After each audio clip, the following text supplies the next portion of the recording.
लगभग 4-5 किलोमीटर दूर था पांड।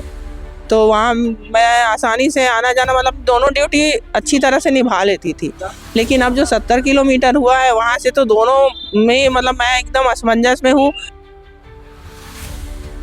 और मम्मी की उम्र 78 ईयर्स है और मेरी सासू माँ की एज भी 78 ईयर्स है।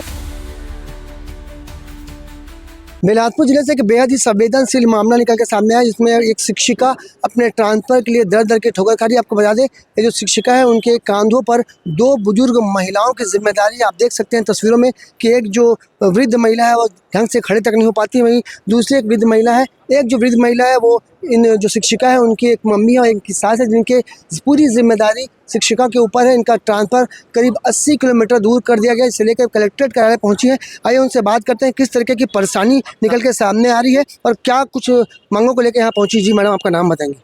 भारती नायर। क्यों यहाँ कलेक्ट्रेट कार्यालय पहुंची आप? मैं अपनी युक्तिकरण की उसके लिए आई हूँ। मेरा जो युक्तिकरण के तहत ट्रांसफ़र जो हुआ है वो सेमरी में हुआ है, कोटा ब्लॉक है और यहाँ से 70 किलोमीटर दूर है। तो वहाँ आना जाना पॉसिबल नहीं है और मेरी माँ की तबीयत बहुत ही ख़राब रहती है, तो इनकी पूरी जिम्मेदारी मुझ पर है। तो मैं इनको छोड़कर उतनी दूर मतलब सुबह से शाम तक के लिए नहीं जा सकती हूँ। यहाँ पे आए थे, क्या कुछ कहा कलेक्टर साहब? कलेक्टर साहब ने कहा है कि आपने आवेदन उधर नहीं दिया है, पहले हाई कोर्ट में लगाना था और नहीं लगाया है, तो अब कुछ हो नहीं सकता। तो हाई कोर्ट आप लगाएंगे कि क्या कुछ सोची? अब जिस तरीके से भी हो मुझे तो ट्रांसफ़र चाहिए, वापसी चाहिए है। पहले आप कहाँ पदस्थ थी और अभी कहाँ पदस्थ कर दिया गया? मैं पहले घर से ही मतलब लगभग 4-5 किलोमीटर दूर था पांड। तो वहाँ मैं आसानी से आना जाना मतलब दोनों ड्यूटी अच्छी तरह से निभा लेती थी।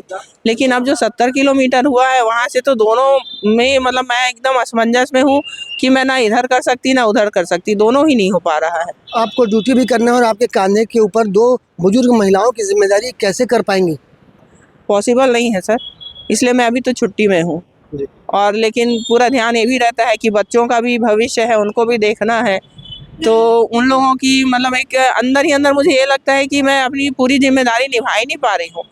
मानसिक रूप से मैं ये रहता है कि मुझे स्कूल जाके पढ़ाना है, बच्चों को देखना है, बच्चों का भविष्य देखना है। मैं कई बार कोशिश भी करके देख चुकी हूँ कि उनका एक व्हाट्सएप ग्रुप बनाऊँ ताकि उनको किसी तरह से जूम में, पर वो गाँव के बच्चे हैं तो उनको व्हाट्सएप या मोबाइल का उतना वो नहीं है, वहाँ पे नेटवर्क नहीं है, मोबाइल भी उनके पास नहीं है। तो मैं उनको कोई ऑनलाइन क्लास भी नहीं ले सकती या ऑनलाइन कुछ उनको भेज भी नहीं सकती। मतलब आप एक शिक्षिका होकर खुद अपने बच्चों को पढ़ाई नहीं करवा पा रही हैं, ऐसी स्थिति बन रही है? जी, ऐसी आपका नाम बताएंगे और कहाँ भी रहना हो रहा है और कितनी उम्र हो चुकी है आपकी मम्मी की? मेरा नाम भारती नायर है और सकरी में रहती हूँ मैं, आसमा सिटी होम्स में। और मम्मी की उम्र 78 ईयर्स है और मेरी सासू माँ की एज भी 78 ईयर्स है। आप तस्वीरों में देख सकते हैं, ये भारती नायर जी की मम्मी है जो ठीक ढंग से खड़ी भी नहीं हो पाती है, चल भी नहीं पाती है, और जो बगल में खड़ी वो उनकी सास है। कुल मिला के दो बुजुर्ग महिलाओं की जिम्मेदारी एक शिक्षिका के ऊपर है, पर यहाँ पे उन्हें अब न्याय नहीं मिल पा रहा। उनका कहना है कि अगर उन्हें ट्रांसफ़र नहीं किया जाएगा तो छुट्टी में रहेंगे। उनका कहना है कि उनके बच्चे गाँव में रहते हैं। एक शिक्षिका होकर खुद वो अपने बच्चों को शिक्षित नहीं कर पा रही, इसके साथ ही ड्यूटी करने के साथ ही अब दो बुजुर्ग महिलाओं की जिम्मेदारी भी उनके ऊपर है। अब देखना होगा कि इसमें जिला प्रशासन के अधिकारी क्या कुछ निर्णय लेते हैं और क्या शिक्षिका को न्याय मिल पाएगा। कैमरामैन मनोज सिंह के साथ जिया खान, सीजी भास्कर।